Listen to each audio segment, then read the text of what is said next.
that you have ever seen in your life. And if we do not do this, well, we'll make fools of ourselves in front of you all. So, what we're going to do now is we're going to do a little thing which we call the evolution of juggling. And we're going to give you a little history of juggling from the prehistoric times to its modern day position in today's society.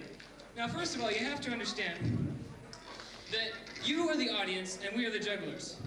Okay? We know what we're doing, you don't. So we're going to have to train you so you know what you're going to do.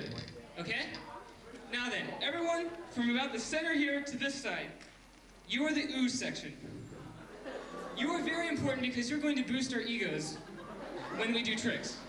Okay? Let's try it now. I want you all to go ooh. Okay? Let's try it. Louder! I can't hear you. Ooh. Okay, very good. The first thing he discovered was gravity. Shortly after this, it became kind of dull and painful, so he then began to discover how to defy gravity. This became very, very obvious and very nice to watch, too. And so jugglers were born, and hence audiences. Ooh!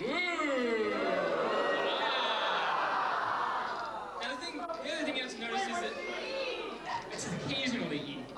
We don't want to ruin it all. Okay.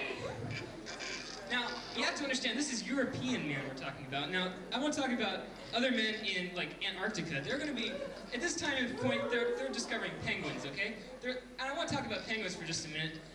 The average king emperor penguin can get to be about 5 to 7 feet tall, and he has a white spot on it. He has this white spot on it. Chris, look at this. You can't do that. You can't avoid your falling too quickly. And thusly, there was jugglers. And soon afterwards, the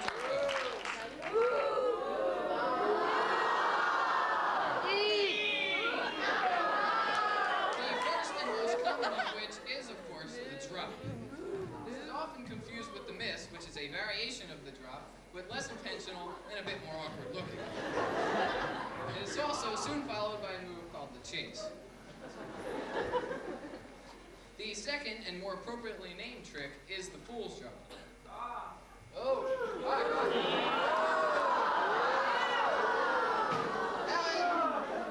Alan, do it. Thank you. After several hundred years of evolution, these two tricks alone got boring. People kept confusing the miss with the drop, and jugglers were tired of being called fools. Thusly, there was a need for a new trick. This was found in the behind the back move. This is also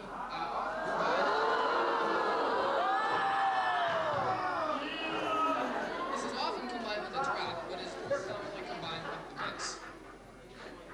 As people became more intelligent and more abundant, there became a proportionate abundance of jugglers. Thusly, he had the need for multi-person juggling tricks. This was found in the past.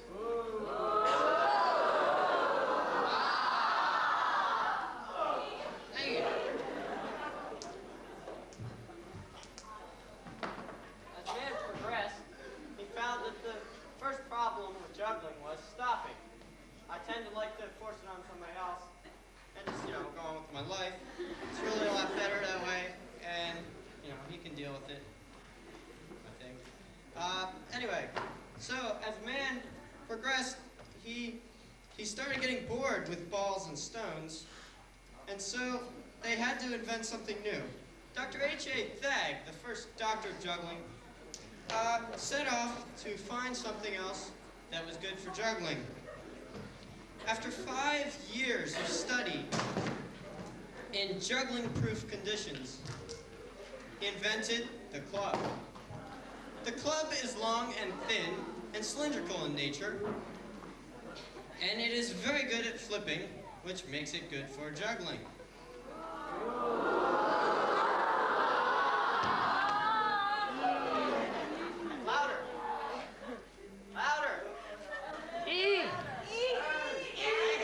Thank you. Okay. Rumor has it that these clubs were also used on the hunt to kill large animals, such as lions, panthers, sheep, yaks, and lambs.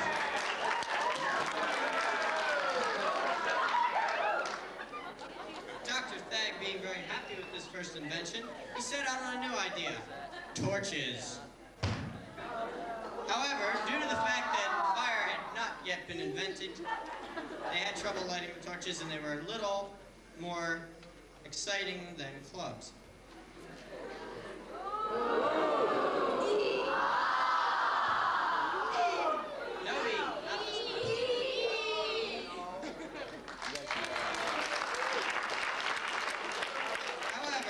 However, man became bored with these regularly shaped objects and really wanted a challenge.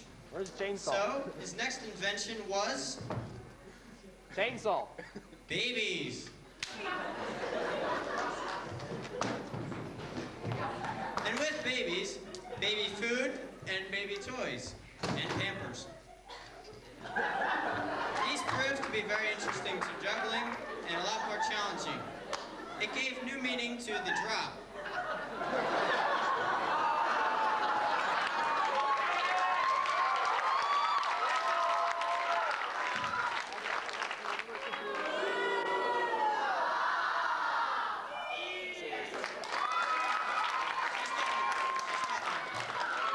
As these babies grew up, deformed as they may be, indoor plumbing was invented.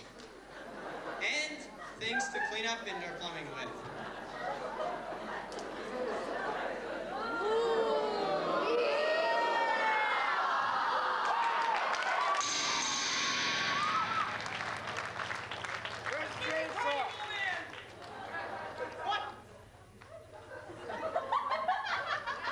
I'd like to talk for a moment about chickens.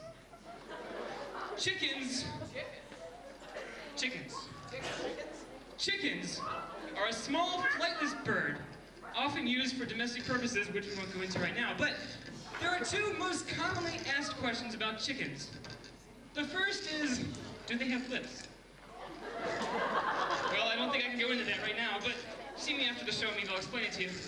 The second question is, which came first, the chicken or the egg? And what we're going to do for you now is we're going to do a little musical presentation in which you can decide for yourself.